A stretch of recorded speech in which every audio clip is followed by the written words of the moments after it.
മുഖ്യമന്ത്രിക്ക് പുറത്തിറങ്ങാൻ പറ്റാത്ത രീതിയിൽ സെക്രട്ടേറിയറ്റ് വളഞ്ഞു നടത്തിയ പരിപാടി അത് തന്നെ അദ്ദേഹത്തിന് പുറത്തേക്ക് അല്ലല്ല അദ്ദേഹത്തിന് തിരുവനന്തപുരത്ത് സാധാരണ ജനങ്ങൾ നിങ്ങൾ അതൊന്ന് റീപ്ലൈ ചെയ്ത് നോക്കിക്കഴിഞ്ഞാൽ ആ കാര്യം അദ്ദേഹം പറഞ്ഞത് നിങ്ങൾക്ക് കേൾക്കാം. അത് പറഞ്ഞത് ഞാൻ പറഞ്ഞത് റീപ്ലൈ ചെയ്ത് നോക്കിക്കോ.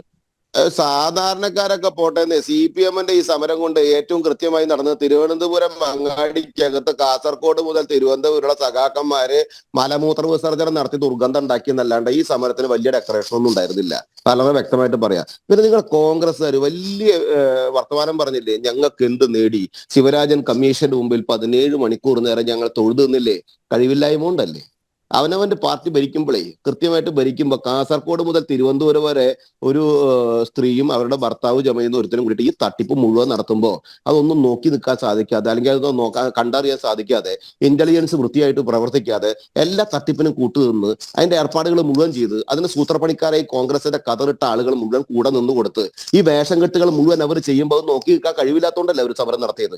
ആ സമരത്തെ ഒത്തു തീർപ്പാക്കാൻ ഞങ്ങൾക്ക് എന്ത് ഗുണം കിട്ടി? നിങ്ങൾക്കേ ഗുണമുള്ളൂ. അവിടെ ബാർട്ടർ സിസ്റ്റം എന്നൊക്കെ നമ്മൾ പണ്ട് പഠിച്ച സാധനമുണ്ട്. എന്ന് പറയുക, ഒരു കാര്യം തീർക്കുമ്പോൾ ഒരു കാര്യം കൊടുക്കുമ്പോൾ മറ്റൊരു കാര്യം കൊടുക്കുക എന്ന് പറഞ്ഞാൽ കോൺഗ്രസ് ഈ സമരത്തിനെ ഇതിന്റെ ഡീപ്പിലേക്ക് പോകുന്ന സമയത്ത് സകലവിധ നേതാക്കന്മാരുടെയും അവരുടെ സ്വഭാവങ്ങളും അവരുടെ ശൈലികളും ഒക്കെ തകർന്നടിഞ്ഞു വീഴുമെന്ന് കണ്ടപ്പോ ആ വിഷയം സെറ്റിൽ ചെയ്യണമെന്ന അടിസ്ഥാനത്തിൽ CPM-മായി സെറ്റിൽ ചെയ്യുന്ന സമയത്ത് CPM-ന്റെ ഈ നാടകം എന്തായിരുന്നു? ആ നാടകം വളരെ കൃത്യമായിരുന്നു. അവരുടെ പ്രശ്നങ്ങളും അവരുണ്ടാക്കി തീർക്കുന്ന ക്രിമിനൽ സ്വഭാവങ്ങളും വേറെ ഉണ്ടായിരുന്നു. ആ വിഷയം അവർക്ക് തീർക്കണമായിരുന്നു. നിങ്ങൾ പരസ്പരം പങ്കുവെച്ച് അങ്ങോട്ടും ഇങ്ങോട്ടും കൈ കൊടുത്ത് നിങ്ങൾ വിഷയം തീർത്തു. കേരളത്തിലെ ജനങ്ങൾ വിഡ്ഢികളായി. കോൺഗ്രസ് പതാക എഴുതിയവരും പൊട്ടന്മാരായി, CPM പതാക എഴുതിയവരും പൊട്ടന്മാരായി. എന്നിട്ട് നിങ്ങൾ AC റൂമിൽ ഇരുന്ന് സുഖമായി ചിരിച്ചു. നിങ്ങൾക്ക് ഒരു കടലാസിൽ അങ്ങോട്ടും ഇങ്ങോട്ടും എഴുതി സെറ്റിൽ ചെയ്യാമായിരുന്നെങ്കിൽ ഈ നാടകം കളിക്കണമായിരുന്നോ? നിങ്ങൾ അവിടുന്ന് ഇവിടുന്നൊക്കെ സമരം നടത്തി, ജാതി നടത്തി, നിങ്ങൾ നാടകങ്ങൾ. പിന്നെ നിങ്ങൾ ചോദിച്ചില്ലേ, ഉമ്മൻചാണ്ടിയെ ഒരു സ്ഥലത്ത് കായികമായി നേരിട്ടു, അദ്ദേഹത്തിന് ഇറങ്ങാൻ സാധിച്ചില്ല, അതും ഒരു നാടകമായിരുന്നു. അത് നിങ്ങൾ പരസ്പരം സമ്മതിച്ചുള്ള നാടകമായിരുന്നു. എന്നെ അവിടെ ആക്രമിക്കണം, എന്നെ ഇവിടെ തടയണം. ആ തടയുമ്പോൾ ജനങ്ങൾക്ക് തോന്നും ഞാൻ വലിയ പ്രയാസത്തിലാണ്, കോൺഗ്രസ് പ്രയാസത്തിലാണ്, കമ്മ്യൂണിസ്റ്റ് പ്രയാസത്തിലാണ്. മാധ്യമങ്ങൾ വാർത്ത വായിക്കും, മാധ്യമങ്ങൾ ചർച്ച നടത്തും. എന്ത് ചർച്ചയും എന്ത് മാധ്യമങ്ങൾ നടത്തിയ ചർച്ചയൊക്കെ ഇപ്പൊ നിങ്ങൾക്ക് വ്യക്തമായില്ലേ? ഇതിൽ കൃത്യമായി തിരുവഞ്ചൂരിനും ഉമ്മൻചാണ്ടിക്കും ബാക്കി വേണുഗോപാലിനും ബ്രിട്ടാശനും ചെറിയാൻ ഫിലിപ്പിനും പിണറായി വിജയനും കൊടിയേരിക്കും എനിക്ക് ഇപ്പോൾ ഓർമ്മയുണ്ട്. അച്യുതാനന്ദൻ മറ്റേ കടലാസൊക്കെ കെട്ടി മറ്റേ ഷോളൊക്കെ കെട്ടി ടോർച്ചൊക്കെ പിടിച്ച് അവിടെ വന്ന് കിടക്കുന്നു. ശ്രീമതി ടീച്ചർ പാട്ട് പാടുന്നു, ബാലൻ കിടക്കുന്നു, കൊടിയേരി കിടക്കുന്നു. അവർ കിടക്കാൻ വരുന്ന സമയത്ത് വിപ്ലവ ഗാനങ്ങൾ പാടുന്നു. ജനങ്ങളെ പറ്റിച്ച് വഞ്ചിച്ച് ചതിച്ചിട്ട് ഒരു ഉളുപ്പുമില്ലാതെ അതിന് ന്യായീകരിക്കുന്ന രണ്ട് മുന്നണികളെ ആളെ കാണുമ്പോൾ സഹതപിക്കാനല്ലാതെ എന്താ പറയാ. അന്നും ദീർഘവീക്ഷണമുള്ള BJP നേതൃത്വം പറഞ്ഞു, ഈ തട്ടിപ്പാണ് ഇവിടെ കേരളത്തിൽ നടക്കുന്നത്. സോളാർ എന്ന് പറയപ്പെടുന്ന തട്ടിപ്പ് നടന്നിട്ടുണ്ടെങ്കിൽ അതിന്റെ ഉത്തരവാദിത്വം കോൺഗ്രസ് സർക്കാരിന്റെ പിടിപ്പുകേടാണ്. അത് വെച്ച് ഉപയോഗിച്ചിട്ടുണ്ടെങ്കിൽ അവിടെ നിങ്ങൾ സെറ്റിൽമെന്റ് ചെയ്തു കൊടുത്ത വിഷയങ്ങൾ നിരവധിയാണ്. അതിന് നിങ്ങൾ സ്വാതന്ത്ര്യ സമരമായിട്ടും അതിന് മറ്റു വലിയ സമരമുഖങ്ങളുമായിട്ടൊന്നും കമ്പയർ ചെയ്യേണ്ട. വൃത്തിഹീനമായ സമൂഹം സൃഷ്ടിക്കാൻ നടത്തിയിട്ടുള്ളത് വൃത്തിഹീനമായ സമരമായിട്ട് ഞങ്ങൾ അതിനെ കാണുന്നുള്ളൂ.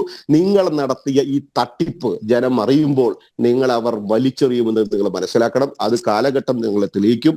കോൺഗ്രസ് അത്ര വലിയ പാവപ്പെട്ടവരൊന്നുമല്ല. നിങ്ങൾ നടത്തിയിട്ടുള്ള അഴിമതികളുടെ കറകൾ കൂടെ എടുത്താൽ, ഇതിന് മുൻപേ നടത്തിയിട്ടുള്ള സെറ്റിൽമെന്റുകൾ ഓരോന്നായിട്ട് പലരും വിളിച്ചു പറഞ്ഞാൽ, എന്റെ റോണി നിങ്ങൾക്ക് ഇതിനൊന്നും ന്യായീകരിച്ച് വയ്യാണ്ടിയാവും. അവസാനം റോണി സ്വാഭാവികമായിട്ട് പറയും എനിക്കും മടുത്തു, എന്നെ ചർച്ചയ്ക്ക് വിളിക്കണം. അങ്ങനെ അത്രയ്ക്കും നികൃഷ്ടമായിട്ടാണ് നിങ്ങളുടെ ആളുകൾ ഇവിടെ പെരുമാറിയിട്ടുള്ളതും ഇവിടെ നടത്തിയിട്ട സമരങ്ങൾക്ക് ഒത്തുതീർപ്പിന് കൂട്ടുനിന്നിട്ടുള്ളതും. നിങ്ങൾ വഞ്ചിച്ചതേ നിങ്ങളുടെ നേതാക്കന്മാരെ അല്ല, നിങ്ങളുടെ സംവിധാനത്തെ അല്ല, ഈ ജനങ്ങളെയാണ്.